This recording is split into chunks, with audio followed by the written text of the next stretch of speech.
Selamat siang Bapak Ayatullah Ali Sariati, anggota DPRD Kabupaten Ponorogo. Ini ada beberapa pertanyaan tentang wawasan kebangsaan. Pertanyaan pertama, sebagai anggota DPRD, apakah menurut Anda para anggota DPRD sudah memiliki pemahaman yang memadai terkait wawasan kebangsaan?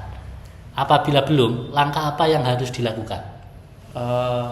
Menurut saya, tidak semua anggota DPRD itu mungkin memiliki pemahaman yang sama terkait wawasan kebangsaan. Karena apa? Karena wawasan kebangsaan itu adalah persoalan individual orang masing-masing untuk ingin mencari tahu. Nah, tata cara bahwa kita ingin meningkatkan pemahaman ini adalah sebenarnya menurut saya adalah bisa diambil pelatihan-pelatihan. Contoh semisal, sebelum kita melaksanakan pelantikan DPRD ada namanya orientasi anggota dewan. Nah, itu wawasan kebangsaan kita masukkan terlebih dahulu. Sebagai anggota DPRD, bagaimana Anda memahami pentingnya wawasan kebangsaan dalam konteks tugas dan tanggung jawab Anda saat ini? Jadi gini, pentingnya wawasan kebangsaan agar kita tahu keberpihakan kita itu berada di mana. Karena DPRD membantu memahami dan mengelola keberagaman masyarakat yang ada di Indonesia. Karena kita Selanjutnya, kebijakan apa saja yang telah dilakukan atau sedang dilakukan atau akan dilakukan oleh DPRD dalam rangka memperkuat nilai-nilai wawasan kebangsaan? Kalau saya sebagai anggota DPRD Ponorogo, mungkin yang bisa saya tingkatkan adalah terkait wawasan kebangsaan. Kalau nanti saya berada di Komisi D terkait pendidikan, mungkin bisa saya kasihkan program bahwa penerapan wawasan kebangsaan itu dimulai malah mungkin sejak dari SD, SMP. Seperti itu. Bagaimana kerjasama DPRD dengan pemerintah daerah, lembaga pendidikan, dan masyarakat sipil dalam upaya menanamkan nilai-nilai kebangsaan? Nah, mungkin seperti ini ya Mas ya.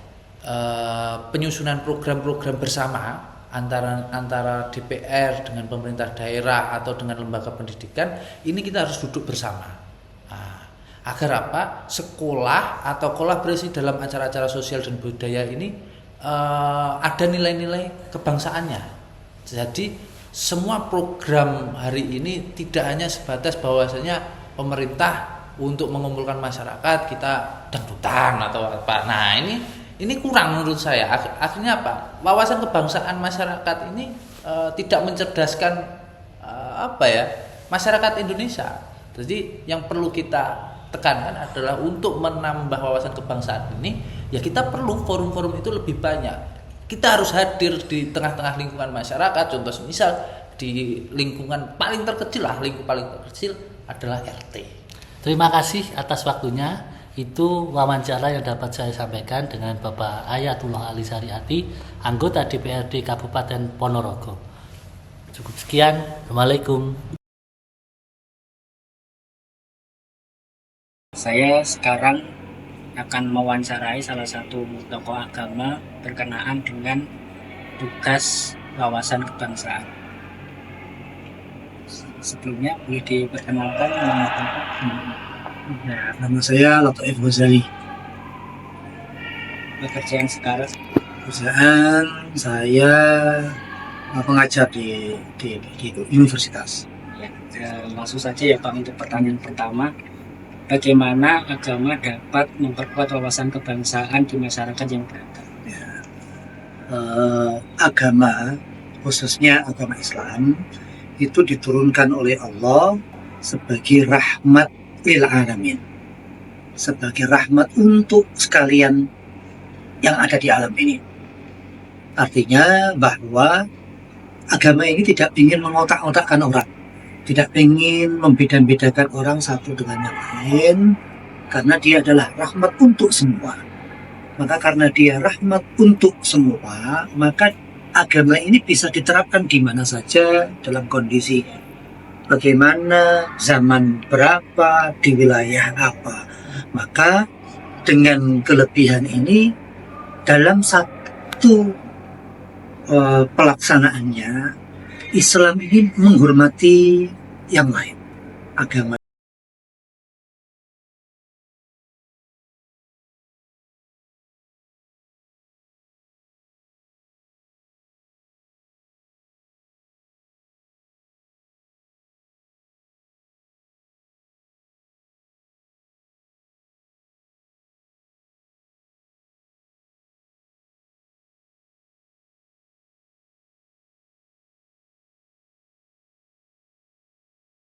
Lalu menurut Bapak, harapannya ke depan bagaimana wawasan kebangsaan itu bisa diperkuat melalui pendekatan agama, khususnya agama Islam?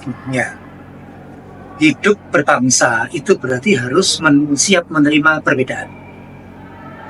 Apalagi di Indonesia, sukunya sekian banyak, agamanya juga banyak, maka keberagaman ini kita bisa rawat melalui bingkai agama, di mana Islam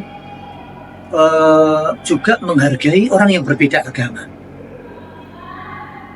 Inna dina indallahi Islam, agama itu yang benar menurut Allah, tapi Allah kemudian tempat lain, lakum dinukum waliyadin.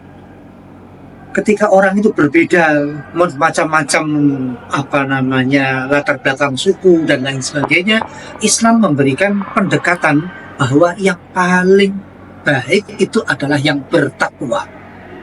Bertakwa itu dalam konsepnya Quraish Shihab, orang yang melakukan hal-hal yang mendatangkan manfaat bagi orang lain. Maka agama Islam mengajak orang untuk berbuat baik. Dengan berbuat baik ini atau semangat berbuat baik ini, keberagaman itu dapat kita jaga. Terima kasih, saya rasa sudah sangat lengkap penjelasan Bapak tentang wawasan kebangsaan dalam sudut pandang agama. Terima kasih atas waktunya. Demikian hasil wawancara saya dengan Prof. Latif Ghazali. Terima kasih. Wassalamualaikum warahmatullahi wabarakatuh. Waalaikumsalam warahmatullahi wabarakatuh. Assalamualaikum warahmatullahi wabarakatuh. Pada kesempatan siang hari ini, saya akan melakukan wawancara dengan salah seorang pustakawan di UIN Kiai Haji Ahmad Siddiq Jember, dengan Ibu Aisyatun Nurhayati. Selamat siang Ibu. Siang. Terima kasih Ibu sudah meluangkan waktunya untuk melakukan wawancara pada siang hari ini. Baik Ibu, pertanyaan yang pertama yaitu, bagaimana peran pustakawan dalam mempromosikan nilai-nilai kebangsaan di perpustakaan? Baik. Jadi pertama adalah peran pustakawan, karena itu adalah bagian dari proses pendidikan, penelitian dan pengabdian masyarakat di Sivitas Akademika UIN Jember. Maka peran pustakawan sangat strategis, sangat penting dalam upaya untuk menyebarluaskan ataupun mendukung nilai-nilai kebangsaan. Pertama adalah bisa dari koleksi, begitu ya. Kita menyediakan juga koleksi-koleksi yang arahnya juga ke sana, bernuansa kebangsaan. Tentu ada sejarah-sejarah yang bisa dipelajari oleh generasi saat ini dan seterusnya. Bagaimana kemudian nilai-nilai kebangsaan itu ada bisa juga disediakan oleh perpustakaan gitu. Yang kedua adalah dengan kita mengembangkan kegiatan-kegiatan yang bernilai, ada muatan-muatan nilai kebangsaan, misalnya dengan kegiatan pameran budaya gitu ya. Dan kami juga ada Glennya adalah sebuah konsep perpaduan di mana di dalamnya juga bisa dimasukkan nilai-nilai kebangsaan. Salah satunya adalah dengan corner, ada Gus Dur corner, ada Kiai Haji Ahmad Siddiq corner, ada moderasi beragama corner. Ini menjadi kajian gitu, menjadi hal-hal yang bernilai kebangsaan juga. Jadi banyak hal sebenarnya peran strategis yang dilakukan oleh perpustakaan dalam kegiatan diskusi-diskusi dengan mahasiswa dan lain sebagainya. Begitu. Yang kedua yaitu, bagaimana Ibu sebagai pustakawan melihat hubungan antara literasi kebangsaan dan fungsi perpustakaan dalam mendukung identitas dari kesatuan bangsa? Oh ya, tentu hubungannya sangat erat gitu ya kaitannya. Karena pertama, perpustakaan itu menjadi community hub.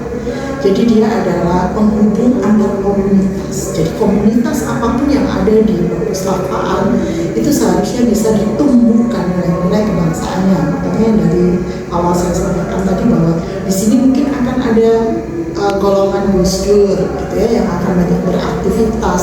Tentu nilai-nilai yang dibawa oleh Gus Dur adalah nilai-nilai kebangsaan juga. Yang ketiga, bagaimana strategi yang Ibu lakukan untuk meningkatkan pemahaman masyarakat terhadap nilai-nilai kebangsaan melalui koleksi dan program yang dijalankan oleh perpustakaan. Baik. Jadi bagaimana kemudian internalisasi nilai-nilai kebangsaan itu kemudian diwujudkan dalam beragam koleksi maupun beragam kegiatan. Salah satu kegiatan itu adalah mungkin bisa juga dengan pameran budaya, kemudian sosialisasi tentang hoax, diskomunikasi dan lain sebagainya, ini perlu dilakukan gitu ya. Selain itu juga dengan diskusi, bedah buku, memberikan ruang kepada mahasiswa, karena mahasiswa ada juga Gerakan Mahasiswa Nasional Indonesia GMNI yang begitu getol kemudian menyampaikan bagaimana orasi-orasi kebangsaan harus tetap tegak agar apa?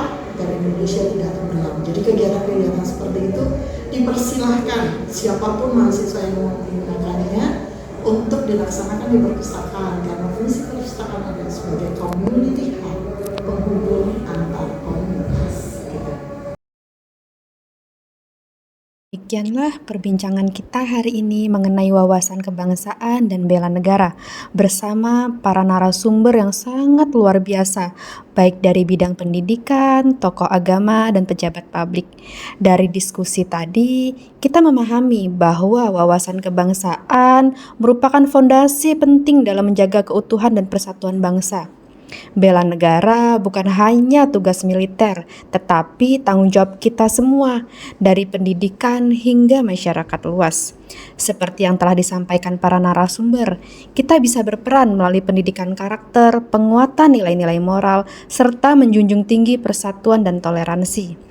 Kita diingatkan bahwa pada setiap tindakan, sekecil apapun itu, berkontribusi pada keberlanjutan bangsa.